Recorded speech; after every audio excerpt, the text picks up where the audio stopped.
கர்த்தருடைய பரிசுத்த நாமத்திற்கு மகிமை உண்டாவதாக.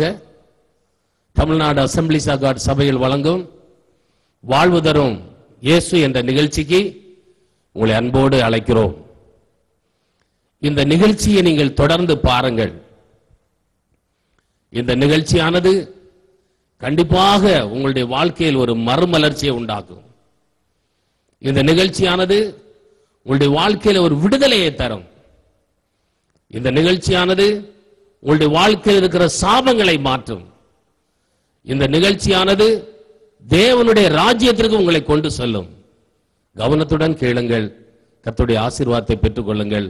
கர்த்தர் உங்களை ஆசீர்வதிப்பார்.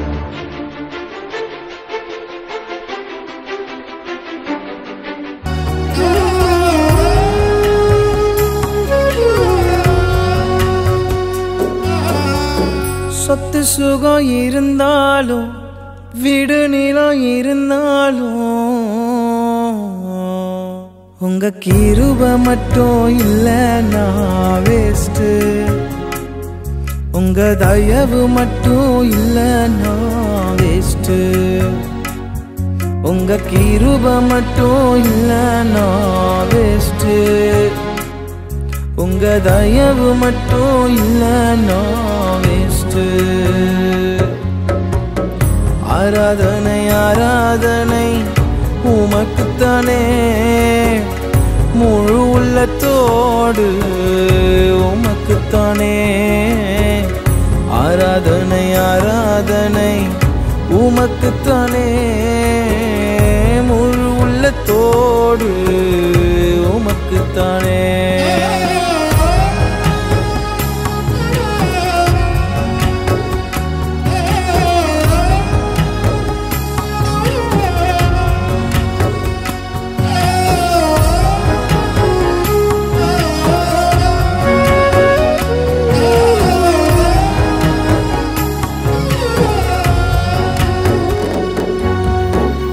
சத்துருக்கு முன்பாக என்னையும் நிறுத்தி உயர்த்தி வைத்தவரே நன்றி ஐயா.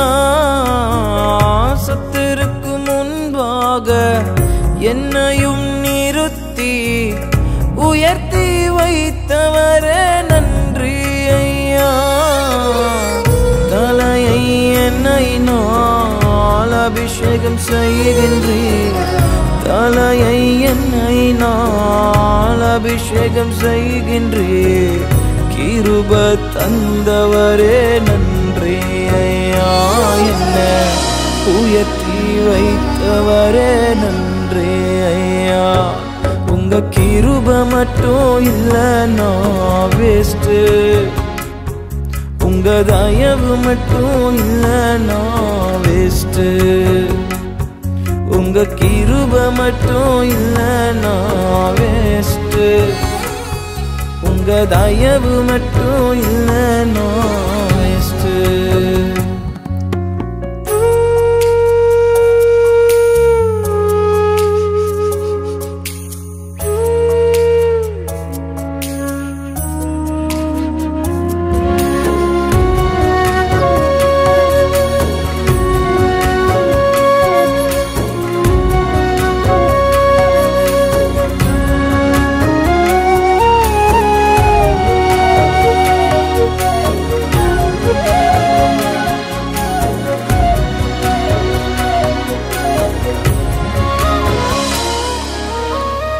வெறுமையாக வாழ்கின்ற என்னையும் தேடி வந்தவரே நன்றி ஐயா.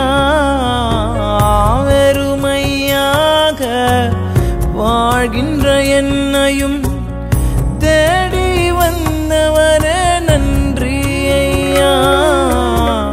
கண்ணீரை துடைச்சிடுங்க, காயங்களை ஆற்றிடுங்க. கண்ணீரை துடைச்சிடுங்க, காயங்களை ஆற்றிடுங்க. சேர்த்து கொண்டவரே நன்றி ஐயா. என்ன அனைத்து கொண்டவரே நன்றி ஐயா.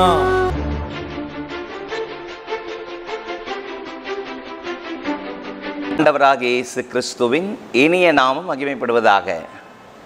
வாழ்வுதரும் இயேசு என்கிற இந்த நிகழ்ச்சிக்கு உங்களை அன்போடு வரவேற்கிறோம். இந்த புதிய மாதத்திலும் ஆண்டவருடைய வாக்குத்தத்த வார்த்தைகளை நான் உங்கள் மத்தியிலே சொல்வதிலே பெருமகிழ்ச்சி அடைகிறேன். என்னோடு கூட ரோமர் 8ஆம் அதிகாரம் 28ஆம் வசனத்தை நீங்கள் எடுத்துக்கொள்ளும்படி கேட்கிறேன். ரோமர் 8:28.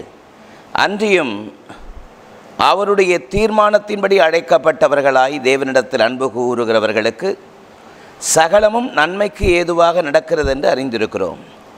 And we know that for those who are love God, all things work together for good, for those who are called according to His purpose.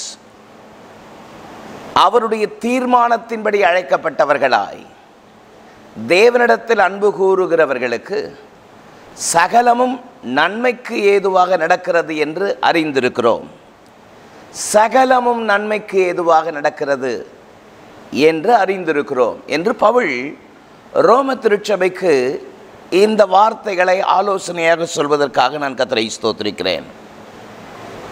இந்த காலை வேளையிலும் நம்முடைய வாழ்க்கையிலே ஒன்றை நாம் தெரிந்து கொள்ள வேண்டும். அவருடைய தீர்மானத்தின்படி அழைக்கப்பட்டவர்களாய் நீங்கள் தேவனிடத்தில் அன்பு கூறுகிறவர்களாய் இருக்கிறபடியால் உங்கள் வாழ்க்கையில், நம்முடைய வாழ்க்கையில் நடப்பதெல்லாம் நன்மைக்கு ஏதுவாக என்பதை முதலாவது நாம் விசுவாசிக்க வேண்டும். நாம் அதை அறிந்திருக்கிறோம் என்று பவுல் சொல்வது எத்தனை அற்புதமான வார்த்தை பாருங்கள். ஜீவனுள்ள தேவனுடைய சமூகத்தில் என்னுடைய வாழ்க்கையில் நடப்பதெல்லாம் நன்மைக்காகத்தான். ஒருவேளை இந்த காலவெளியிலே ஏன் என் வாழ்க்கையில் இப்படி நடந்தது?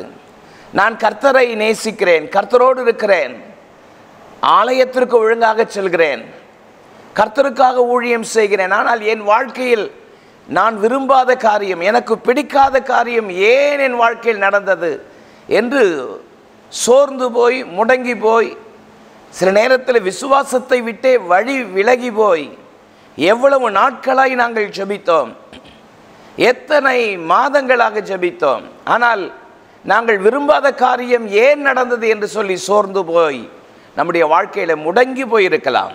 கர்த்தருடைய வார்த்தை இன்றைக்கு நமக்கு நேரே புறப்பட்டு வருகிறது. அவருடைய தீர்மானத்தின்படி அழைக்கப்பட்டவர்களாய் தேவனிடத்தில் அன்பு கூறுகிறவர்களுக்கு சகலமும் நன்மைக்கு ஏதுவாக நடக்கிறது என்று அறிந்திருக்கிறோம். இந்த தெய்வீக அறிவு ஒவ்வொரு மனிதனுடைய வாழ்க்கையிலும் தேவை. இந்த அறிவு நம்முடைய வாழ்க்கையில் இருப்பது அவசியம். பவுல் சொல்கிறார், நான் விசுவாசிக்கிறவர் இன்னார் என்று அறிந்திருக்கிறேன். For I know whom I have believed. நான் விசுவாசிக்கிறவர் இன்னார் என்று அறிந்திருக்கிறேன் என்று சொல்கிறார். இந்த காலவேளையிலே இந்த தேவ செய்தியை ஆவலோடு கேட்கும்படி அமர்ந்திருக்கிற அன்பு சகோதரனே, சகோதரியே, உங்களுடைய வாழ்க்கையிலே நடந்தது, நடந்து கொண்டிருப்பது, இனி நடக்கப் போவதும் கூட எல்லாம் நன்மைக்காகத்தான் என்பதை நான் அறிந்திருக்கிறேன் என்று கர்த்தரை பற்றி கொள்வீர்களானால் உங்களுடைய வாழ்க்கையில் அவிசுவாசமோ, உங்களுடைய வாழ்க்கையில ஏமாற்றமோ எதுவும் உங்களுடைய வாழ்க்கையில ஒன்றும் செய்ய முடியாது. காரணம், நீங்கள் தேவனிடத்தில் அன்பு கூறுகிறவர்களாய் அவரை அறிந்திருக்கிறபடியினால் நம்முடைய வாழ்க்கையில் நடப்பதெல்லாம் நன்மைக்காக என்பதை முதலாவது அறிய வேண்டும். எரேமியா 9ஆம் அதிகாரம் 23, 24 ஆகிய வசனங்களை வாசித்து பாருங்கள். ஞானி தன் ஞானத்தை குறித்து மேன்மை பாராட்ட வேண்டாம், பராக்கிரமன் தன்னுடைய பராக்கிரமத்தை குறித்து மேன்மை பாராட்ட வேண்டாம், ஐஸ்வர்யவான் தன்னுடைய ஐஸ்வர்யத்தை குறித்து மேன்மை பாராட்ட வேண்டாம். மேன்மை பாராட்டுகிறவன் பூமியில் கிருபையையும் நியாயத்தையும் நீதியும் செய்கிற கர்த்தர் நான் என்று என்னை அறிந்திருப்பதை குறித்து மேன்மை பாராட்ட கடவன் என்று ஆண்டவர் சொல்கிறார். எத்தனை அற்புதமான காரியம் பாருங்கள். கர்த்தர் நான் என்பதை அறிந்திருப்பதை குறித்து மேன்மை பாராட்ட கடவேன் என்று ஆண்டவருடைய வார்த்தை சொல்கிறதுக்காய் நான் கர்த்தரை துதிக்கிறேன். 49ஆம் சங்கீதத்தினுடைய 20ஆம் வசனத்தை பாருங்கள். கணம் பொருந்தியவனாயிருந்தும் அறிவில்லாத மனுஷன் அழிந்து போகும் மிருகங்களுக்கு ஒப்பாயிருக்கிறான் என்று பரிசுத்த வேதம் சொல்கிறது. நம்முடைய வாழ்க்கையிலே நமக்கு தேவையான அவசியமான முக்கியமான ஒன்று, என் வாழ்க்கையில் நடப்பதெல்லாம் நன்மைக்காகவே, கர்த்தர் எனக்கு எதை கொடுத்தாலும் அதை நன்மைக்காகத்தான் கொடுப்பார் என்பதை அறிந்திருக்கிறேன் என்று கர்த்தரை அறிகிற அறிவை நம்முடைய வாழ்க்கையிலே நாம் பற்றி கொள்ள வேண்டும் என்று ஆண்டவர் விரும்புகிறார். 2 பேதுரு 1:2 பாருங்கள். தேவனையும் நம்முடைய கர்த்தராகிய இயேசுவையும் அறிகிற அறிவினால் உங்களுக்கு கிருபையும் சமாதானமும் பெருக கடவது என்று பரிசுத்த வேதம் சொல்கிறது. பவுல் சொல்லும் பொழுது பிலிப்பியர் 3:8 கர்த்தராகிய இயேசு கிறிஸ்துவை அறிகிற அறிவின் மேன்மைக்காக எல்லாவற்றையும் நஷ்டம் என்று எண்ணுகிறேன் என்று பவுல் சொல்கிறார். ஆண்டவருடைய நல்ல நாமம் மகிமைப்படுவதாக. இந்த கால வேளையிலே நம்முடைய வாழ்க்கையிலே இருக்க வேண்டிய தேவனை பற்றிய அறிவு என்ன என்பதை பவுல் ரோமர் 8 வெளிப்படுத்தி இருக்கிறார். இந்த காலை வேளையிலும் கூட ரோமர் 8 ஒரு விசுவாசிக்கு இருக்க வேண்டிய 3 விதமான அறிவு, அதை பற்றி ரோமர் 8 சொல்கிறது. நம்பர் 1, அனாதி தீர்மானத்தின் அறிவு. நம்பர் 2, அழைப்பின் அறிவு. நம்பர் 3, அன்பு கூறுகிற அறிவு. சகலமும் நன்மைக்கு ஏதுவாக நடக்கிறது என்று அறிந்திருக்கிறோம். நம்பர் 1, அனாதி தீர்மானத்தின் அறிவு. ரோமர் 8:28 நாம் வாசிக்கும் பொழுது, அன்றியும் அவருடைய தீர்மானத்தின்படி அழைக்கப்பட்டவர்களாய் தேவனிடத்தில் அன்பு கூறுகிறவர்களுக்கு சகலமும் நன்மைக்கு ஏதுவாக நடக்கிறது என்று அறிந்திருக்கிறோம். அவருடைய தீர்மானத்தின்படி, அக்கார்டிங் டு ஹிஸ் பர்பஸ், அவருடைய தீர்மானம். ஆகவேதான் சொன்னேன், நமக்கு இருக்க வேண்டிய முதல் அறிவு அனாதி தீர்மானத்தின் அறிவு. என்னுடைய விருப்பம், என் எண்ணம், நம்முடைய நினைவு என்றல்ல, அவருடைய சித்தம், அவருடைய தீர்மானம். இந்த சத்தத்தை கேட்டுக்கொண்டிருக்கிற அன்பு சகோதரனே, வாலிப மகனே, மகளே, உன்னுடைய இஷ்டமோ உன்னுடைய எண்ணமோ நிறைவேற வேண்டும் என்று துடித்து அதற்காக பிரயாசப்பட்டு அது தோல்வி அடைந்ததினாலே சோர்ந்து போய் உட்கார்ந்து கொண்டிருக்கிறாய். அனாதி தீர்மானத்தின் அறிவு உனக்கு தேவை. என்னுடைய இஷ்டமோ என்னுடைய விருப்பமோ என்றல்ல, தேவன் என்னுடைய வாழ்க்கையில் எதை செய்ய விரும்புகிறார், அதுதான் அனாதி தீர்மானத்தின் அறிவு. தேவனுடைய தீர்மானம் என்ன? ரோமர் 8:29 பாருங்கள். தேவனுடைய தீர்மானம் என்ன? தம்முடைய குமாரன் அநேக சகோதரருக்குள்ளே முதற் பேரானவராயிருக்கும் பொருட்டு தேவன் எவர்களை முன்னறிந்தாரோ அவர்களை தம்முடைய குமாரனுடைய சாயலுக்கு ஒப்பாய் இருப்பதற்காக முன்குறித்திருக்கிறார். தேவனுடைய அனாதி தீர்மானம் என்ன? குமாரனுடைய சாயலுக்கு ஒப்பாய் இருப்பதற்காக முன்குறித்திருக்கிறார். இந்த சத்தத்தை கேட்டுக்கொண்டிருக்கிற அன்பு சகோதரனே, சகோதரியே, ஆண்டவர் நம்மை குறித்து அனாதி தீர்மானம் வைத்திருக்கிறார். அந்த அறிவு நமக்கு தேவை. தேவன் என்னை குறித்து, உங்களை குறித்து வைத்திருக்கிற அனாதி தீர்மானம் என்ன? ஆண்டவராகி இயேசு கிறிஸ்துனுடைய சாயலுக்கு ஒப்பாய் இருப்பதற்காக தேவன் நம்மை முன்குறித்திருக்கிறார். அதான் அனாதி தீர்மானம். பாருங்கள், யோவான் 15:16, நீங்கள் என்னை தெரிந்து கொள்ளவில்லை, நான் உங்களை தெரிந்து கொண்டேன்.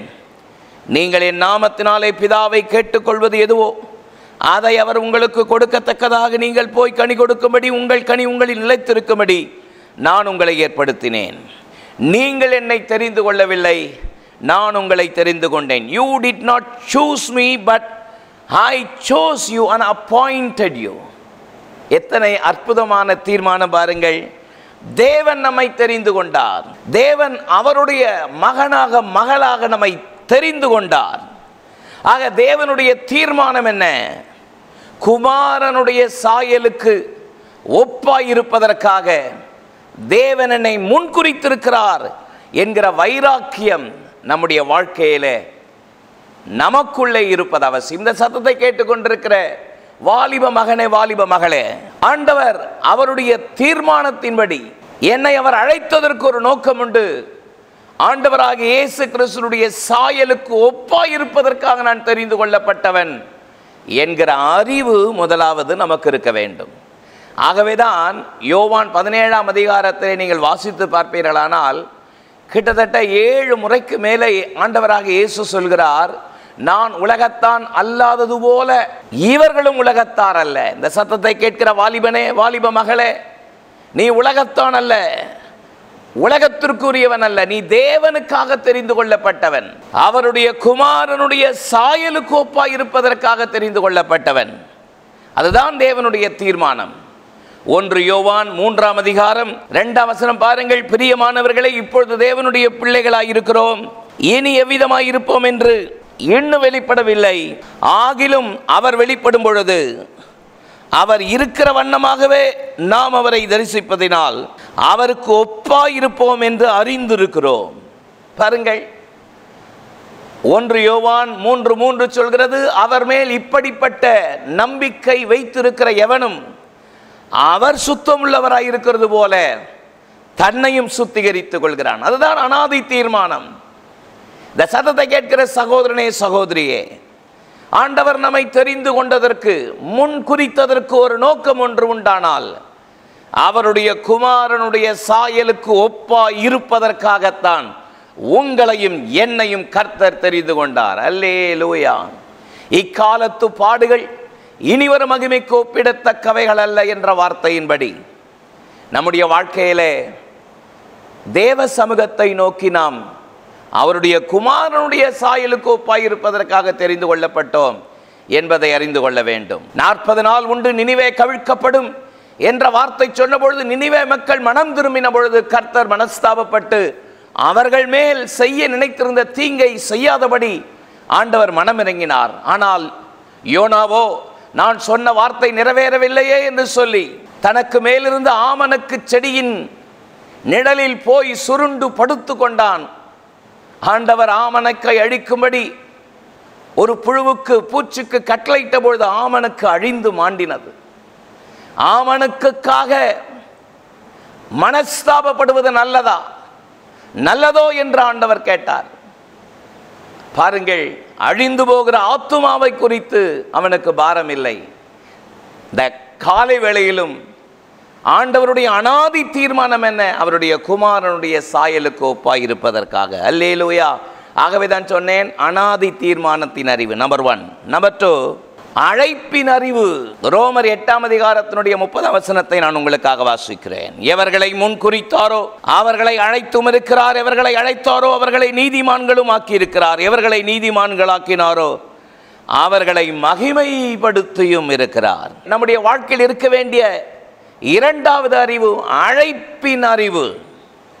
நாம் சாதாரணமானவர்கள் அல்ல, நாம் தேவனால் அழைக்கப்பட்டவர்கள் என்பதை மறந்துவிடக்கூடாது. நாம் தேவனால் அழைக்கப்பட்டவர்கள் என்கிற நோக்கம் நம்முடைய வாழ்க்கையில ஒரு நாளும் மாறக்கூடாது. 1 பேதுரு 1ஆம் அதிகாரம் 15-16 ஆகிய வசனங்களை வாசித்து பாருங்கள். உங்களை அழைத்தவராயிருக்கிற நான் பரிசுத்தராயிருக்கிறபடியினால் நீங்களும் எனக்கேற்ற பரிசுத்தவான்களாய் இருப்பீர்களாக என்று சொன்னார். ஆண்டவர் நம்மை அழைத்ததனுடைய நோக்கம் என்ன பாருங்கள். ரோமர் 8:30 வாசித்தோமே, எவர்களை முன் குறித்தாரோ அவர்களை அழைத்திருக்கிறார், எவர்களை அழைத்தாரோ அவர்களை நீதிமான்களாக்கி இருக்கிறார், எவர்களை நீதிமான்களாக்கினாரோ அவர்களை மகிமைப்படுத்தி இருக்கிறார். அல்லேலூயா. எபேசியர் 2:8 அதை தான் சொல்கிறது. கிருபையினாலே விசுவாசத்தை கொண்டு ரட்சிக்கப்பட்டீர்கள், இது உங்களால் உண்டானதல்ல, தேவனுடைய ஈவு. அன்பு சகோதரனே, சகோதரியே, நாம் பெற்றிருக்கிற ரட்சிப்பு தேவனால் உண்டான ஈவு. விசுவாசத்தினாலே, கிருபையினாலே விசுவாசத்தை கொண்டு ரட்சிக்கப்பட்டீர்கள், இது உங்களால் உண்டானதல்ல, தேவனுடைய ஈவு. தேவனுடைய ஈவு என்று சொல்லும் பொழுது இட்ஸ் a God's gift. தகுதி இல்லாத ஒருவனுக்கு தேவன் கொடுக்கிற வெகுமதி. பாருங்கள், எத்தனை பெரிய ஆசீர்வாதம். உலகத்தில் எத்தனையோ கோடான கோடி ஜனங்கள் இருந்தாலும் நீங்களும் நானும் ஆண்டவராகிய இயேசு கிறிஸ்துவினுடைய விலையேற பெற்ற இரத்தத்தினாலே ரட்சிக்கப்பட்டிருக்கிறோம் என்பது எத்தனை பெரிய அனுபவம். தேவனுடைய சமூகத்திலே அவருடைய பாதையில் இருப்பதற்காக அழைக்கப்பட்டிருக்கிறோம். அதைத்தான் ரோமர் 8:30 வாசித்தோம்.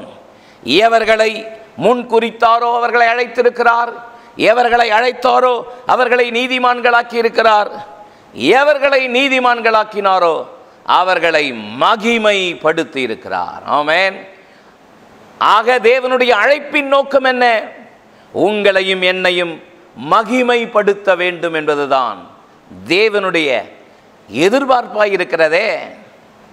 ஒரு முறை ஆண்டவராக இயேசு கிறிஸ்து வானத்தை நோக்கி, பிதாவே உம்முடைய நாமத்தை மகிமைப்படுத்தும் என்று ஜெபித்த பொழுது வானத்திலிருந்து ஒரு சத்தம் உண்டானது. மகிமைப்படுத்தினேன், இன்னமும் மகிமைப்படுத்துவேன் என்கிற சத்தம் உண்டானது. எத்தனை ஆசீர்வாதம்! தேவன் நம்மை அழைத்த நோக்கம் நாம் மகிமைப்படுத்தும்படி அழைக்கப்பட்டவர்கள். தேவனுடைய அற்புதமான கிருபையை சுதந்தரிப்பதற்கு அந்த மகிமையிலே மகிமையின் மேல் மகிமை அடைந்து மறுரூபமாவதற்காக அழைக்கப்பட்டிருக்கிறோம். 1 பேதுரு 5:10 பாருங்கள். கிறிஸ்து இயேசுவுக்குள் நம்மை தமது நித்திய மகிமைக்காக அழைத்தவராயிருக்கிற சகல கிருபை பொருந்திய தேவன் தாமே கொஞ்ச காலம் பாட அனுபவிக்கிற உங்களை சீர்படுத்தி ஸ்திரப்படுத்தி பலப்படுத்தி நிலை நிறுத்துவாராக.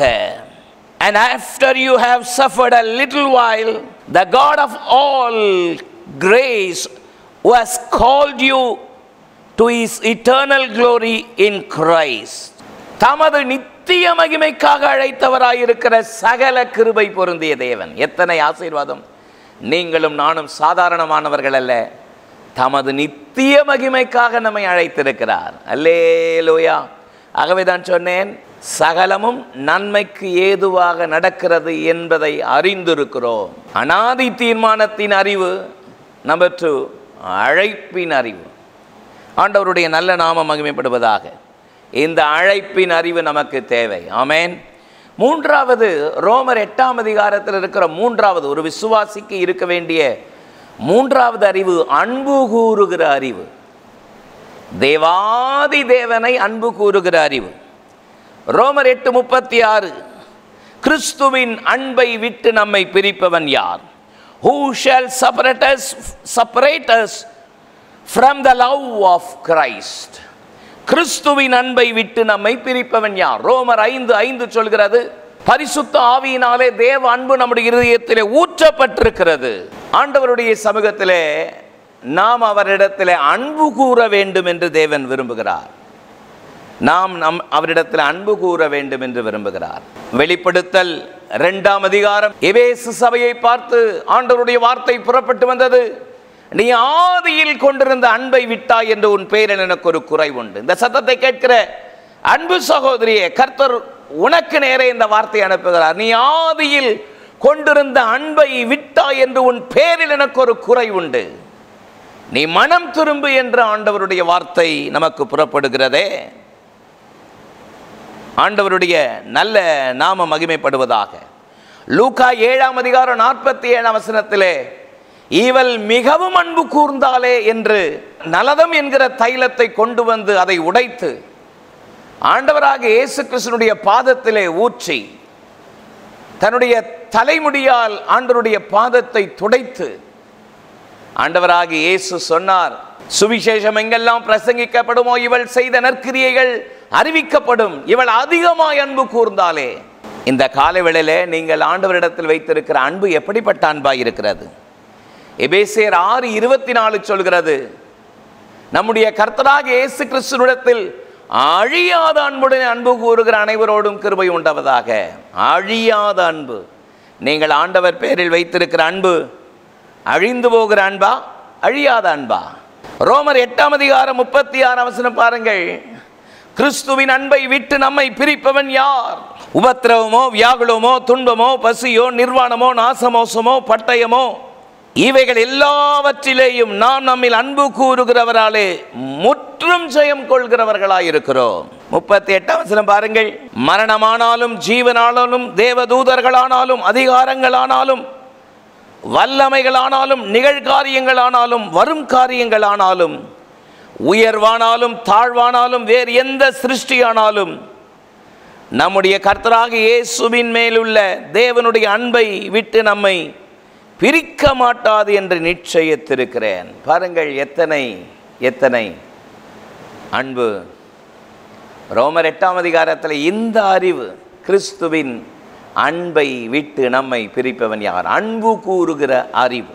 அவருடைய தீர்மானத்தின்படி அழைக்கப்பட்டவர்களாய் தேவனிடத்தில் அன்பு கூறுகிறவர்களுக்கு சகலமும் நன்மைக்கு ஏதுவாக நடக்கிறது என்று அறிந்திருக்கிறோம். இந்த அறிவு ஒரு விசுவாசினுடைய வாழ்க்கையில் இருக்க வேண்டும். அதைத்தான் ரோமர் 8ஆம் அதிகாரத்தில் வாசித்தோம்.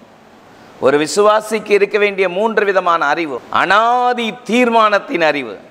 ஆண்டவர் தம்முடைய அனாதி தீர்மானத்தின்படி என்னை அழைத்திருக்கிறார் என்கிற அந்த அறிவு, அழைப்பின் அறிவு, அன்பு கூறுகிற அறிவு.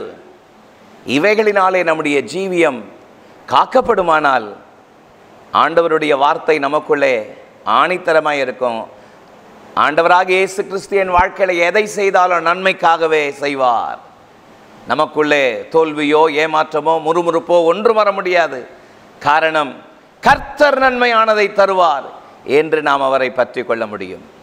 இந்த வாழ்வு தரும் இயேசு என்கிற நிகழ்ச்சியிலே இந்த செய்தி கேட்டுக்கொண்டிருக்கிற அன்பு சகோதரனை சகோதரியே, உங்களுடைய வாழ்க்கையில் ஆண்டவராக இயேசு கிறிஸ்து இப்படிப்பட்ட மேன்மையான அறிவு, என் வாழ்க்கையில் நடப்பதெல்லாம் நன்மைக்காகத்தான் என்று அறிந்திருக்கிறேன் என்று ஆண்டவருடைய கரத்தை பற்றி கொள்வதற்கு வேண்டிய கிருபைகளை தருவாராக. உங்களுக்காக நான் ஜெபிக்கட்டுமா? மகா இரக்கமும் கிருபையும் உள்ள எங்கள் நல்ல பிதாவே, நாங்கள் மை ஸ்தோத்திரிக்கிறோம். ஆசீர்வாதமான வேலைக்காக உமக்கு நன்றி.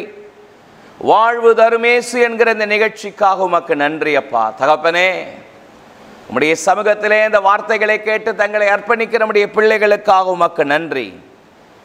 தேவனிடத்தில் அன்பு கூறுகிறவர்களுக்கு சகலமும் நன்மைக்கு ஏதுவாக நடக்கிறது என்பதை அறிந்திருக்கிறோம் என்ற வார்த்தையின்படி உம்முடைய சமூகத்தை பற்றி கொள்ள தேவன் வேண்டிய கிருபைகளை தாரும். இயேசுவின் மூலம் ஜெபம் கேளும் எங்கள் ஜீவனுள்ள நல்ல பிதாவே, ஆமென். இந்த நிகழ்ச்சி உங்களுக்கு ஆசீர்வாதமாக இருந்திருக்கும் என்பதில் எந்த சந்தேகமில்லை. கர்த்தர் உங்களை ஆசீர்வதிப்பாராக. எமது ஊழியங்கள் வேதாகம கல்லூரிகள் AGTBC Madurai, MABC Chennai, Trinity KP வலசை, AG சிறுவர் ஊழியம், கிறிஸ்துவில் ஸ்தானிகள் அதாவது வாலிபர் ஊழியம், CA மாணவர்கள் ஊழியம், SFC ஆண்கள் மற்றும் பெண்கள் ஐக்கியம், பரிபூர்ண ஜீவன் பத்திரிகை ஊழியம், AG மிஷனரி ஊழியம். எமது தரிசனம் கிராமங்கள் தோறும் சபைகள் தோறும் பயிற்சி மையங்கள். மேலும் விவரங்களுக்கு தொடர்பு கொள்ள ரெவரன் ஐ. கிறிஸ்துதாஸ், எண் 1, டாக்டர் ராதாகிருஷ்ணன் தெரு, பள்ளிக்கரணை, சென்னை 600100. செல்போன் 9841298009 மற்றும் 9551181198. Email ichristdas@yahoo.co.in.